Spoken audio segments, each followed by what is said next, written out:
వస్తున్నాడు అబ్బాయి వస్తున్నాడు. Hi guys, how are you all? Mass Raja Ravi Teja నటించిన మాస్ జాతర మూవీ రిలీజ్ అయింది. మీరు ఇప్పటికీ చాలా రివ్యూలు చూసే ఉంటారు. ఈ రివ్యూ మాత్రం కొంచెం డిఫరెంట్గా ఉండబోతుంది. స్పాయిలర్ అలర్ట్ ఉండే ఛాన్స్ ఉంది. So let us dive into review. Movie first half second half వైజ్గా మాట్లాడుకుందాం. రవితేజ గారు రైల్వే పోలీస్గా నటించారు. రాజేంద్ర ప్రసాద్ వాళ్ళ తాతగా నటించారు. నవీన్ చంద్ర విలన్గా చేశారు. And heroine Sreeleela. Movie first half heroine introduction బాగా పెట్టుకున్నారు, బాగా ప్లాన్ చేశారు. హీరో రైల్వే పోలీస్ అవడం చేత అన్ని పవర్స్ ఉండవు. సో రైల్వే స్టేషన్ పరిధిలో ఏదైనా ప్రాబ్లం వస్తే తనే ప్రాబ్లం సాల్వ్ చేస్తాడు. మన హీరో చాలా duty minded and committed police. ఏ అన్యాయం జరిగినా ఫాస్ట్గా రియాక్ట్ అవుతాడు. బట్ లిమిటెడ్ పవర్స్ వల్ల కొన్ని కేసుల్ని సాల్వ్ చేయలేకపోతాడు. అయితే తన ఇంటెలిజెన్స్తో ఆ కేసుల్ని తన వైపు వచ్చేలా చూసుకుంటాడు. ఇదంతా ఫస్ట్ హాఫ్లో జరుగుతుంది. సో ఇదంతా ఫైన్. హీరోకి ట్రాన్స్ఫర్ అయ్యి ఉత్తరాంధ్ర రావాల్సి వస్తుంది. ఇక్కడి నుంచి మెయిన్ కాన్ఫ్లిక్ట్ రైజ్ అవుతుంది మూవీలో. తను ట్రాన్స్ఫర్ అయిన ప్లేస్లో గంజాయి స్మగ్లింగ్ ఎక్కువ జరుగుతూ ఉంటుంది. ఈ స్మగ్లింగ్ కేసు అనేది తన పరిధిలోకి రాదు. ఆ కేసు వన్స్ తన పరిధిలోకి వచ్చిన తర్వాత ఏ విధంగా రియాక్ట్ అయ్యాడనేది ఫస్ట్ హాఫ్ ఇంటర్వెల్తో ఒక పెద్ద ఫైట్తో ఎండ్ అవుతుంది.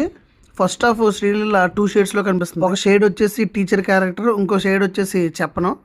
అది మీరు థియేటర్కి వెళ్ళి చూడండి. శ్రీలీల పెర్ఫార్మెన్స్ ఆల్మోస్ట్ బాగుందని చెప్పొచ్చు, కానీ కొన్ని చోట్ల ఆక్వర్డ్గా ఉంది. రాజేంద్ర ప్రసాద్ గారి క్యారెక్టర్ ఫస్ట్లో కామెడీకి యూజ్ చేసుకున్న, ఇంటర్వెల్ తర్వాత ఫుల్ జస్టిఫికేషన్ చేశారు. ఇక ఫస్ట్ హాఫ్ ఎలా ఉందని చెప్తే కనుక యావరేజ్ అని చెప్పొచ్చు. రవితేజ గారి ఇంట్రడక్షన్ యాక్షన్ సీక్వెన్స్ బాగుంటుంది, ఫాలోడ్ బై ఒక ఫైట్, అది కూడా బాగుంటుంది.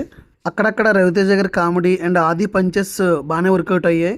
కమింగ్ టు సెకండ్ హాఫ్, గంజాయి స్మగ్లింగ్ చేసే నవీన్ చంద్ర విలన్ మన హీరో రవితేజ గారు ఏ విధంగా ఫైట్ చేశారు, విలన్ ఏ విధంగా అంతమొందించాడు అనేది remaining story. After interval movie స్లోగానే ఉంటది, అక్కడక్కడ చిన్న కామెడీ పంచెస్ తోటి విత్ 2 సాంగ్స్. మూవీ అసలైన కాన్ఫ్లిక్ట్ కి వచ్చిన తర్వాత హీరోని చంపడానికి ఒక సెపరేట్ గ్యాంగ్ వస్తుంది. ఈ కాన్సెప్ట్ క్రాక్ మూవీలోంచి కాపీ కొట్టారనిపించింది. బట్ ఆ ఫైట్ సీక్వెన్స్ అయితే మూవీకి మెయిన్ హైలైట్ అని చెప్పొచ్చు. ఇక్కడే మూవీ గ్రాఫ్ గట్టిగా పెరిగింది. నాకు ఈ సీక్వెన్స్ చాలా బాగా నచ్చింది. Followed by one more fight at villain house. ఈ ఫైట్ కూడా మంచి ఇంటెన్సివ్తో ఉంటుంది. ఆ తర్వాత వచ్చే సీక్వెన్స్ రాజేంద్ర ప్రసాద్ గారి సీక్వెన్స్ మీకు ఆల్రెడీ చెప్పాను కదా, ఆ క్యారెక్టర్కి మంచి జస్టిఫికేషన్ ఇచ్చారని. రాజేంద్ర ప్రసాద్ గారు చేసిన సీను నేను అసలు థియేటర్లో ఎక్స్పెక్ట్ చేయలేదు.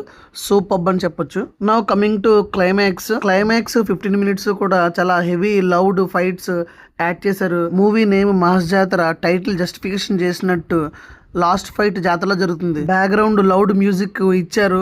మేబీ ఎలివేషన్ అనుకున్నారు, బట్ అక్కడ ఎలివేషన్స్ పెద్దగా వర్కౌట్ అవ్వలేదు. After all this second half average అని చెప్పొచ్చు. నాకైతే మూవీ జస్ట్ ఓకే అని చెప్పొచ్చు. మూవీ ప్లస్ పాయింట్స్ వచ్చేసి రవితేజ గారి యాక్టింగ్ అండి. రవితేజ గారి యాక్టింగ్ కి పేరు పెట్టాల్సిన అవసరం లేదు, బాగుంది. అండ్ విలన్ గా నవీన్ చంద్ర గారు యాక్ట్ చేశారు. ఆయన యాక్టింగ్ కూడా సూపర్ గా యాక్ట్ చేశారు. విలన్ గా నటించిన సీన్లు అయితే కొన్ని బాగా ఎలివేట్ అని చెప్పొచ్చు. మెయిన్ గా విలన్ ఎంట్రీ సీన్ బాగుంది. రాజేంద్ర ప్రసాద్ గారి క్యారెక్టర్ బాగుంది. హీరోయిన్ కి హీరోకి మధ్యన వచ్చే లవ్ ట్రాక్ బిగినింగ్ లో బాగున్న ఉండే కొలది లవ్ ట్రాక్ లో ఇంటెన్సిటీ లోపించింది. కమింగ్ టు మైనస్ పాయింట్స్, మూవీలో మెయిన్ ప్రాబ్లం వచ్చేసి ఏ ఎమోషన్ కూడా మూవీ ఎండింగ్ వరకు క్యారీ అవుట్ అవ్వలేదు. మూవీ థియేటర్ బయటకు వచ్చేసిన తర్వాత ఏ ఎమోషన్ మనకి గుర్తుండదు. మూవీ స్టోరీ వచ్చేసి చాలా థిన్ లైన్, దాన్ని ఒక 60% బాగానే ప్రజెంట్ చేశారు డైరెక్టర్ భాను బాగువరపు. ఎమోషన్స్ మీద కొంచెం ఎక్కువ ఫోకస్ పెట్టించాల్సింది. That's why movie remained as half baked. Coming to music, Bheems Ceciroleo 1 or 2 songs okay, అక్కడక్కడ బ్యాక్గ్రౌండ్ మ్యూజిక్ బాగానే ఎలివేట్ అయ్యింది. బట్ ఎండింగ్ వచ్చేసరికి అది పెద్దగా వర్కౌట్ అవ్వలేదు, బాగా లౌడ్ మ్యూజిక్ అయిపోయింది climax. Finally this movie is better then previous movies of Ravi Teja garu. Movie ఎలా ఉందంటే జస్ట్ ఒకసారి చూసి రావచ్చు, నాట్ బ్యాడ్.